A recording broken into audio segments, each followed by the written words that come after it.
Hello, welcome to a quick field video. I've got with me today the little Southlight X, and in it is the RunCam Racer Nano camera. And the reason I've got this today is I felt it was kind of a little bit shimmery when I took it out the first time, and quite a few people on YouTube, and I apologise for not remembering their names, said you need to turn the sharpness down. If you do that, it'll go away. So what I've done today is, if you can see this, just sticking out the back here, I've got the little adapter to plug the OSD in. This was tucked in before, so you couldn't really see it. And of course I've got the little joystick to go with it to change stuff. So what I'm going to do is just remind myself how it flies and make sure I'm doing the right conditions.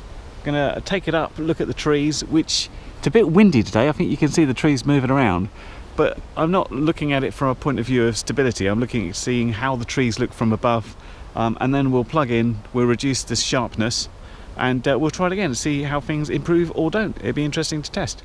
So here's the camera at its stock settings, and hopefully you can see it straight away. You're sort of getting the little, somebody called them little sparkling diamonds in the trees. You see little bits of red sort of sat in there, sort of shimmering away, looking a little bit weird. These are the sort of things we're trying to get rid of. And I have to say, when I first flew it, I was mainly concentrating on the middle, so I noticed it was there, but it didn't mean a whole lot to me.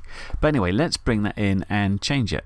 So I'm just going into the camera's menu here, and I'm trying to sort of line myself up so I can see what's going on through the goggles as I do it. And it's not that useful that we get the display of the flight summary when we're trying to do this. But one of the comments said we whopped it all the way down to 20, which seems much lower than it goes. And at some point here, and you can just kind of see it, it suddenly goes, there's a big change there, around 25. It just goes very, I would call it a little bit sort of muddy, if you like. It sort of smooths out almost too much. And I started going back up, and I thought, you know what, let's put it to 20 and try it just to see what it's like. So here we are flying with that sharpness turned all the way down to 20. And, you know, to be fair, I now don't see any little funny red sparkly bits in the trees. But at the same time, for me, it feels like I'm sort of flying through Vaseline. It's all smoothed out a little bit too much, and that makes it just a bit sort of smeary rather than anything else. So yeah, I'm not liking this rate that's too low. So I thought I'd bring it down again and maybe find a middle ground.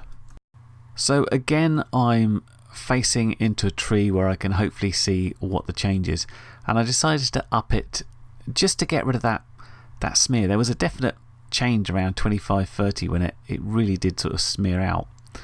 So I decided to look at what it was like at about 50. If I'm looking around at 50, it now looks a lot sharper. I can see elements of sort of little red diamondy bits, but let's fly it and see what happens. So here we are flying it, and to me it looks better. However, I think I can pick out some of the little red sparkles in the bushes and the trees and stuff. Is this any better than the original stock one? It's pretty hard to tell from here. Maybe not. So what I thought I'd do is put them side by side and see what I can see.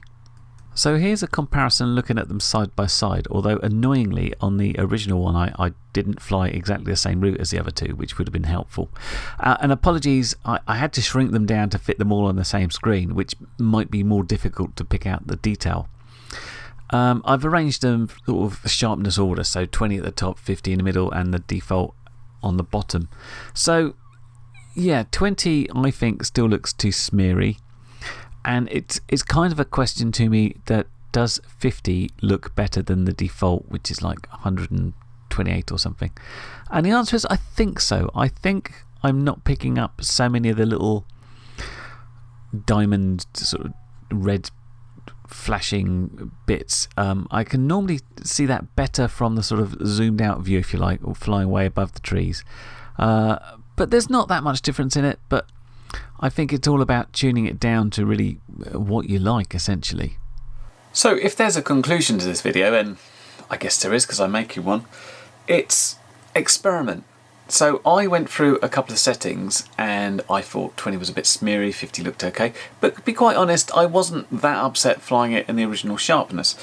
And with all these cameras, and I mean we've based this on the RunCam Nano Racer or Racer Nano, there is not one setting to rule them all. There is settings that you like and settings you don't like. So I could come and say, I like this, but it's subjective. That's not going to be what somebody else likes to fly it with. I don't mind having those little jaggy diamond things because I like the sharper picture. Other people it winds up and they like the softer, what I would call smeary picture, which they wouldn't. So I would encourage you, if you've got the type of camera, not necessarily this one, but any camera, and if you've been FPVing for any length of time, you've probably got a whole bunch of these little joystick things. Chuck one in your bag, take it with you, make sure you've got the little thing accessible, and just have a play.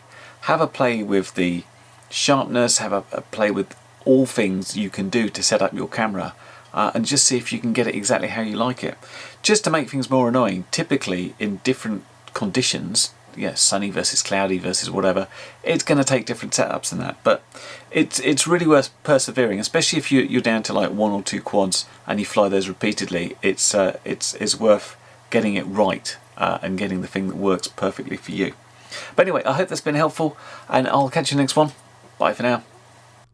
Well, you've made it to the end of the video, so thanks once again for watching. If you like what you saw, then please consider subscribing, and if you really like what you saw, then be sure to check out the link to my blog for a variety of ways in which you can help support this channel.